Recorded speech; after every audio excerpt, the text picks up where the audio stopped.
Hello बच्चों, नमस्कार। स्वागत है आप सभी का। देखो बच्चों, आज हमारा जो लास्ट टॉपिक है वो अपन का संसारण है, यानी कि पूरा यूनिट खत्म हो चुका है क्लास 12 केमिस्ट्री का।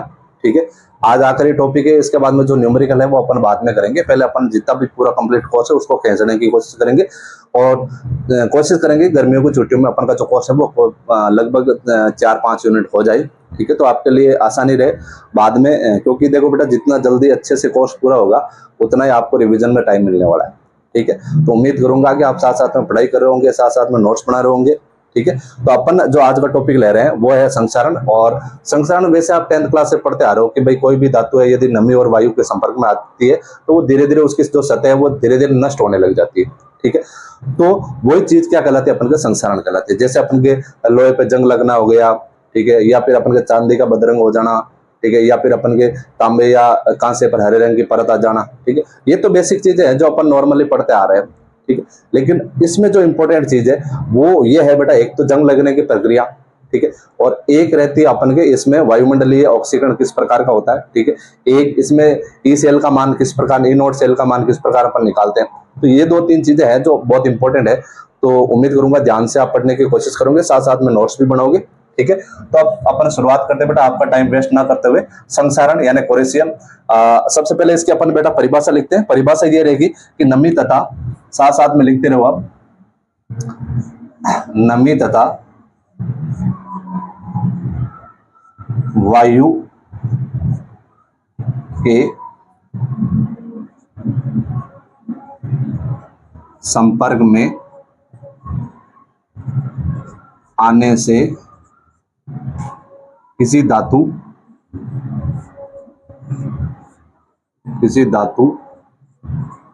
की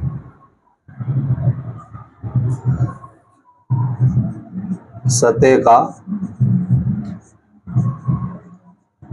धीरे धीरे नष्ट हो जाना संक्षारण कहलाता है। संक्षारण कहलाता है। ठीक है, ये तो होगी बेटा इसकी बेसिक परिभाषा। अब कुछ उदाहरण भी देख लेते हैं इसका। उदाहरण की यदि बात करें अपन, तो पहला मैंने बताया बेटा अपन के लोहे पर जंग लगना, और एक हो जाएगा अपन के चांदी का बदरंग होना, चांदी का बदरंग होना।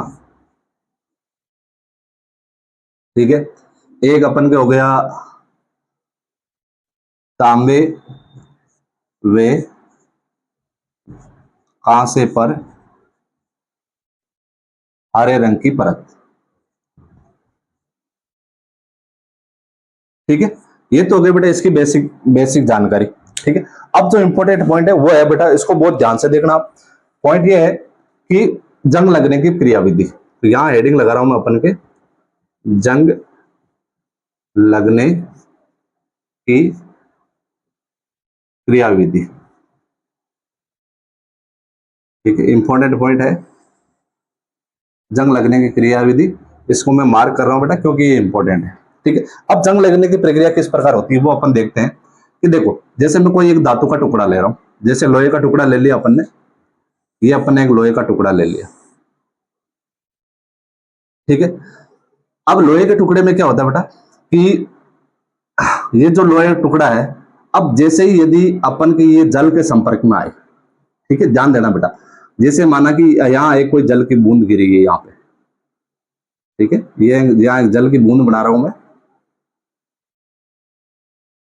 ये अपन के जल की बूंद हो गई। ठीक है, अब जल की बूंद यहां गिरी है, तो जहां जल की बूंद गिरती है वो हमेशा जो ये धातु है बेटा वो अपन के एनोड का कार्य करती है, वो सतह अपन के एनोड का कार्य करती है। तो देखो, पहला मैं क्या कर रहा हूं कि एक तो अपन के लोहा है, एक अपन के आ रहा बेटा वायु के सॉरी जल के संपर्क में H2। ठीक है, तो ये अपन के एनोड का कार्य करने लग जाता है। और आपको पता है जहां एनोड होता है वहां ऑक्सीकरण होता है। ठीक है, और ऑक्सीकरण होता है, इसका मतलब जो Fe है वो इलेक्ट्रॉनों को त्याग कर, पहले अपन के Fe2+ में चेंज होता है, 2 इलेक्ट्रॉनों को त्याग कर, और फिर अपन के वापस और प्रक्रिया होती है, तो 1 इलेक्ट्रॉन और त्याग कर अपन के Fe3+ में चेंज हो जाता है। +3 लिखो चाहे 3+ लिखो, बात एक ही है। ठीक है, उसके बाद में ये तो हो गया अपन के एनोड। अब जो सतह वायु के संपर्क में है, जैसे माना कि मैंने आपको बोल दिया कि ये अपन के जो सतह है वो अपन के बेटा वायु के संपर्क में है, ठीक है। वायु के संपर्क में है तो यहाँ क्या हो जाएगा, एक तो अपन के Fe और एक हो गया बेटा अपन के वायु, ठीक है। ये जो सतह है ना वो अपन के कैथोड का कार्य करेगी,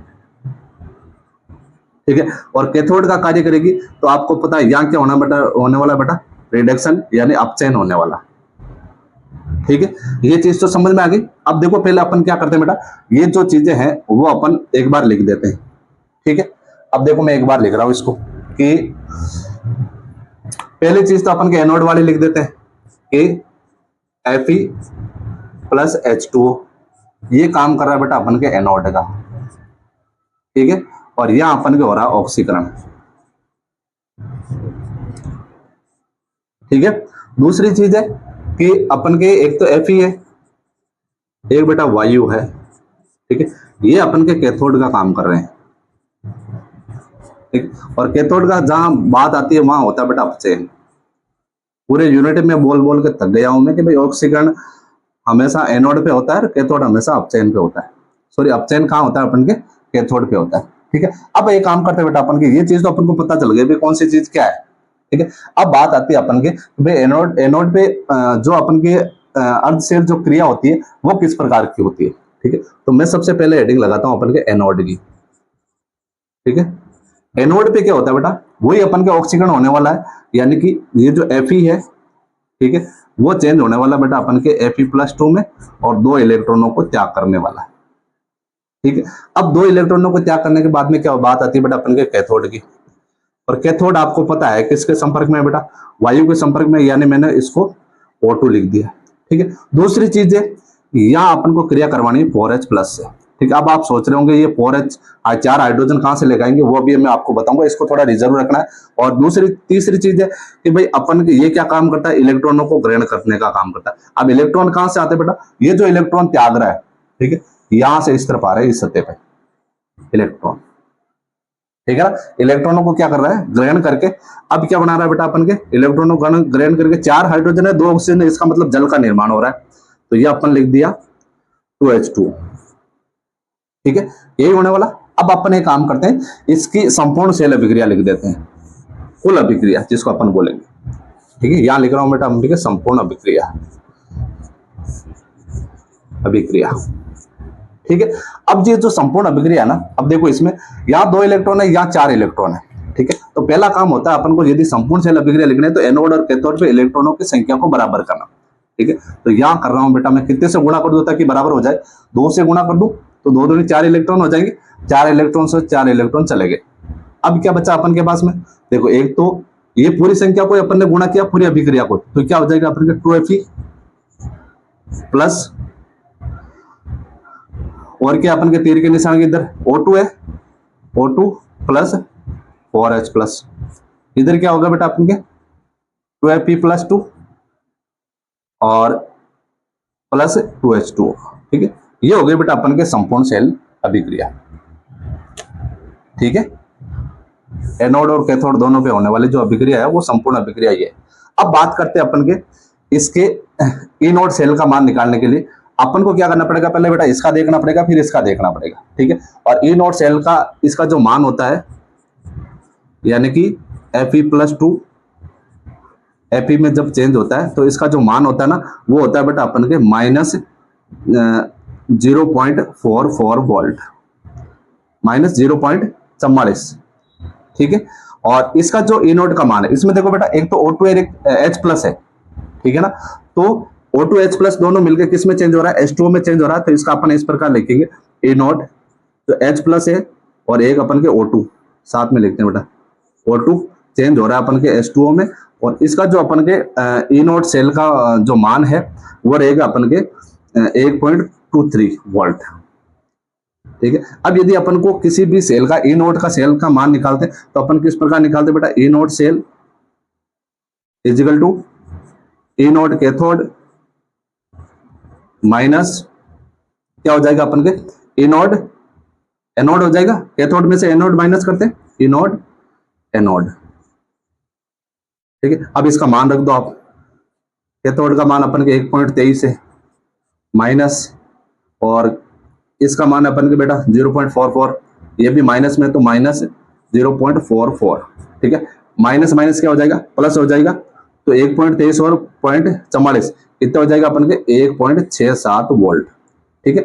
ये होता है बेटा इसके ई नोट सेल का मान, चक लगने की क्रिया के ई नोट सेल का मान बहुत इंपॉर्टेंट है, ध्यान रखना आप, ठीक है। तो यहां लगा देता हूं मैं आपके इंपॉर्टेंट का चिन्ह, या फिर इसको मैं, चलो ये चिन्ह लगा देता हूं आपके, ठीक है। इधर भी यही लगा हुआ ना, ठीक है। ये तो हो गया बेटा इसका। अब बात आती है अपन के ये 4H प्लस, मैंने बोला इसको रिजर्व रखो आप। ये कहां से आता है बेटा, क्योंकि देखो एक चीज बताता हूं आपको, मैं यहाँ नोट लगा के लिख रहा हूं मैं, नोट, ये जो H प्लस आयन है उसका स्रोत क्या है, ठीक है। वो स्रोत ये है बेटा कि देखो H प्लस है ना, ये कहां से आएगा, क्योंकि देखो जब लोहा, ठीक है, क्या होता है बेटा, एक तो जल और एक अपन के वायु के संपर्क में आता है, ठीक है, तो नमी का निर्माण होता है, ठीक। और आपको पता है वायु के अंदर ऑक्सीजन भी होती है, कार्बन डाइऑक्साइड भी होती है, सारी गैसें होती है। तो क्या होता है कि ये जो जल है ना, ठीक है, ये अपन के वायु यानी कार्बन डाइऑक्साइड के संपर्क में आ जाता है, ठीक है। और ऑक्साइड में संपर्क में आने से आपको पता है कार्बनिक अम्ल का निर्माण होता है H2CO3, ठीक है। अब H2CO3 का जब आयनन होता है, जब ये टूटता है, तो देखो बेटा एक तो 2H प्लस बनता है, एक CO3 डबल माइनस बनता है, यानी -2 भी बनता है, ठीक है। तो ये जो अपन का H प्लस है ना, वो यहां से आ रहा है, ठीक है। आगे चीज होगी समझ में। अब एक इंपॉर्टेंट और चीज है, वो है वायुमंडलीय ऑक्सीकरण, ठीक है। तो यहां लगा रहा हूं मैं अपन के वायुमंडलीय ऑक्सीकरण, ठीक है, बहुत इंपॉर्टेंट है बेटा वायुमंडलीय ऑक्सीकरण। अब वायुमंडलीय ऑक्सीकरण में क्या है कि संपूर्ण चीजें अपन को लिखनी है। संपूर्ण चीजें का मतलब है कि एक तो अपन के पास में लोहा है, ठीक है, वो आयनित हो रखा है, तो यहां लिख रहा हूं मैं अपन के Fe+2, ठीक है, Fe+2 हो गया। अब एक चीज और लेनी है मेरे को अपन के कि जल भी है साथ में और ऑक्सीजन भी है, ठीक है। तो यहां लिख दिया मैंने H2O, और यहां अपन के ले ली 1/2 O2, यानी ऑक्सीजन का अणु ले लिया, ठीक है। इसको संतुलित करने के लिए अपन चलो दो दो अणु ले लेते हैं इसके, ठीक है।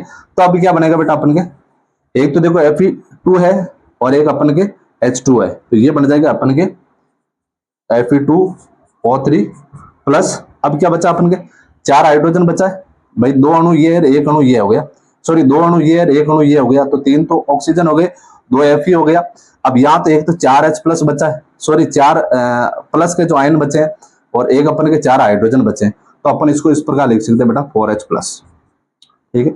अब ये भी चीज एक है, ये भी अपन के चीज एक ही है, 4H प्लस यहाँ से आ रहा है, लेकिन यहाँ से नहीं आता बेटा, ये तो एक अभिक्रिया है वायुमंडलीय ऑक्सीकरण की, लेकिन ओरिजिनलिटी में जो H प्लस वाले हैं वो अपन के यहीं से आने वाले हैं, ठीक है।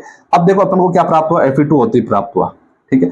तो ये जो Fe2O3 प्राप्त है, जो होता है ना अपन को, ये क्या करता है बेटा, अपन के कुछ जल के अणुओं से क्रिया कर लेता है। जैसे XH2 इसलिए लिखा मैंने, अपन के पास में निश्चित अणुओं की संख्या नहीं है कि अपन के कितने जल के अणुओं से क्रिया करेगा, ठीक है। तो ये अपन के क्रिया करके बेटा निर्माण करता है Fe2O3 डॉट XH2O, ठीक है। और इसको ही बोला जाता है अपन के जंग, ठीक है। क्या बोला जाता है इसको, जंग बोला जाता है, ठीक है। तो कहने का मतलब ये जो अपन के सतह आएगी बीच वाले, इन दोनों के बीच वाली जो सतह बनेगी, ठीक है, वो अपन के बन जाएगी Fe2O3 डॉट XH2O, ठीक है। यानी यहां अपन के जंग लगना प्रारंभ हो जाएगा, ठीक है। तो सिर्फ जल से भी नहीं लगता है, सिर्फ वायु से भी नहीं लगता है, जब दोनों आपस में क्रिया करेंगे, एनोड और कैथोड बन के जब आपस में क्रिया करेंगे, तो अपन के जब वायुमंडलीय इसका ऑक्सीजन होगा, तो अपन के जंग का निर्माण होगा, ठीक है। ये तो चीज हो गई बेटा इसकी। अब बात करते हैं अपन छोटी मोटी चीज एक है कि संसारण से बचने के क्या उपाय है, वो तो वैसे आप पढ़ते आए हो, लेकिन फिर भी 2-4 पॉइंट लिख लेते अपन। तो नेक्स्ट पॉइंट अपन के संसारण से बचने के उपाय, ठीक है। संसारण से बचने के उपाय में क्या है कि पहला तो आपको पता है, यदि आप धातु की सतह को वायु के संपर्क में नहीं आने दोगे, तो फिर वो संसारित होगी कहां से, ठीक है। तो पहला पॉइंट अपन यही लिख देते हैं चलो, कि धातु की सतह को वायुमंडल के संपर्क में नहीं आने देना, ठीक है। तो पहला पॉइंट हो जाएगा धातु की सतह को वायुमंडल के संपर्क में नहीं आने देना। ठीक है, दूसरा पॉइंट ले लेते हैं अपन कि सतह पर पेंट करना। चलो दूसरा पॉइंट यही से कर लेते हैं अपन, सतह पर पेंट करना। ठीक है, तीसरा पॉइंट चलो इधर से ले लेते हैं अपन। तीसरा पॉइंट लेते हैं अपन बेटा कि धातु की सतह पर बिस्फिनोल का लेप लगा देना। बिस्फिनोल एक पदार्थ है, धातु की सतह पर बिस्फिनोल का लेप, यानी जैसा लेपन, लेप। और आखिरी पॉइंट है अपन के कि धातु की सतह पर अक्रिय गैसों का लेप लगा दो आप।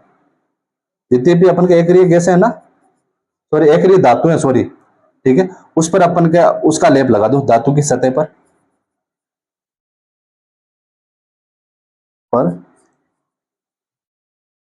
अक्रिय